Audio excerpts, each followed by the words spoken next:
അസ്സലാമു അലൈക്കും വറഹ്മത്തുള്ളാഹി. യഥാർത്ഥ മതം ഇസ്ലാമാണ് എന്ന് നമ്മൾ വളരെ ശക്തമായ അഭിമാനപൂർവ്വം പറയല്ലേ. എന്നാൽ യഥാർത്ഥത്തിൽ മതം എന്താണെന്നോ ഇസ്ലാം എന്താണെന്നോ പറയുന്ന കാര്യത്തിലോ കാട്ടിക്കൊടുക്കുന്ന കാര്യത്തിലോ നമുക്ക് പലർക്കും തെറ്റാണ് പറ്റുന്നത്. നമ്മൾ തെറ്റിദ്ധാരണയാണ് പരത്തുന്നത്. ഏറ്റവും കൂടുതൽ തെറ്റിദ്ധരിക്കപ്പെട്ട മതമാണ് നമ്മുടേത് എന്ന് നമുക്ക് എല്ലാവർക്കും അറിയാം. ആ തെറ്റിദ്ധാരണ എന്തുകൊണ്ടെല്ലാമാണ് എന്ന് എപ്പോഴെങ്കിലും ചിന്തിച്ചിട്ടുണ്ടോ നമ്മൾ? രണ്ട് ധാരണയാണ് ഒരു മനുഷ്യനുള്ളത്. ഒന്നുകിൽ അറിവിലൂടെ ലഭിക്കുന്ന ശരിയായ ധാരണ, അല്ലെങ്കിൽ അറിവില്ലായ്മയിൽ നിന്ന് ലഭിക്കുന്ന തെറ്റായ ധാരണ. നമുക്ക് മനസ്സിലാക്കാൻ കഴിയാത്തതെല്ലാം പിന്നീട് തെറ്റിദ്ധരിക്കപ്പെട്ടതായി നമുക്ക് മാറുന്നു. നമുക്കൊരു വ്യക്തിയെക്കുറിച്ചോ ഒരു രാജ്യത്തെക്കുറിച്ചോ അല്ലെങ്കിൽ എന്തിനെങ്കിലും കുറിച്ച് അറിവില്ലെങ്കിൽ പിന്നീട് നമുക്കുണ്ടാവുന്നത് എന്താ? തെറ്റായിട്ടുള്ള അറിവ് മാത്രമായിരിക്കും.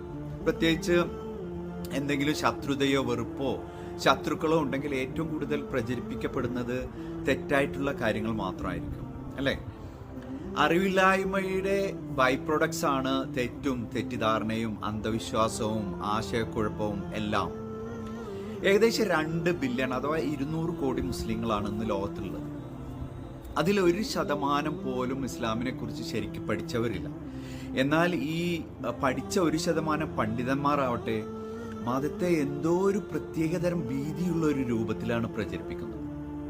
അള്ളാഹുവോ അവന്റെ പ്രവാചകനോ ലളിതമായി ലോകത്തിലെ എല്ലാത്തരം ജനങ്ങൾക്കും വേണ്ടി അവതരിപ്പിച്ചിട്ടുള്ള ആ പുണ്യമായ മതത്തിനെ ഈ പഠിച്ചവർ പുറത്തു വരുമ്പോൾ ഒന്നുകിൽ അവർ പരസ്പരം മല്ലടിക്കാനോ അല്ലെങ്കിൽ അവർക്ക് മാത്രം മനസ്സിലാവുന്ന മറ്റാർക്കും മനസ്സിലാവാത്ത നിലയിൽ ഹൈ ലെവലിലായിരിക്കും സംസാരിക്കുക. അവർ പിന്നെ സെലിബ്രിറ്റീസായി പിന്നെ അവരെ സല്യൂട്ട് അടിക്കാനും അവർ പറയുന്ന വാക്യങ്ങളെ പുണ്യവാക്കുകളാക്കാനും ആയിരിക്കും എല്ലാവരും നോക്കുന്നത്. നമ്മൾ ഗ്ലോബലി നോക്കുന്നതിന് പകരം ഓരോരുത്തരുടെയും അവരവരുടെ ചുറ്റുപാട് നോക്കുക. നമ്മുടെ ദീനിനെ തെറ്റിദ്ധരിപ്പിക്കുവാൻ ഒരു പരിധി വരെ നമ്മളും കാരണമാണ്. നമ്മുടെ സുഹൃത്തുക്കളിൽ നിന്നോ ബന്ധുമിത്രാദികളിൽ നിന്നോ നമ്മുടെ മക്കളിൽ നിന്നോ ഭാര്യ ഭർത്താക്കന്മാർ പരസ്പരമോ നമ്മുടെ അയൽവാസികളിൽ നിന്നോ നമ്മുടെ സഹപാഠികളിൽ നിന്നോ നമ്മുടെ ജീവിത രീതിയും സംസാരവും പെരുമാറ്റവും നമ്മുടെ ക്യാരക്ടർ എല്ലാം ഒന്നുകിൽ നമ്മൾ ദീനിനെ അവരിൽ ആകർഷിപ്പിക്കുന്നുണ്ടാവും, അല്ലെങ്കിൽ നമ്മൾ എല്ലാവരെയും ദീനിൽ നിന്ന് അകറ്റുന്നുണ്ടാവും. ഇസ്ലാമിനെ കുറിച്ച് എല്ലാവരും പഠിക്കുക, നമ്മളെല്ലാവരും പഠിക്കുക. അതിൻ്റെ ആ ലാളിത്യവും മനോഹാരിതയും സാധാരണക്കാരിൽ നമ്മൾ എത്തിക്കുക.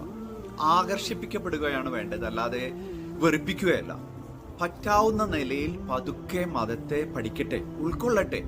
അവര് സമയം കൊടുക്കുക, സന്ദർഭം കൊടുക്കുക, പേടിപ്പിക്കാതിരിക്കുക. ജസാക്കുമുല്ലാഹു ഖൈറൻ. അസ്സലാമു അലൈക്കും വറഹ്മത്തുള്ളാഹി.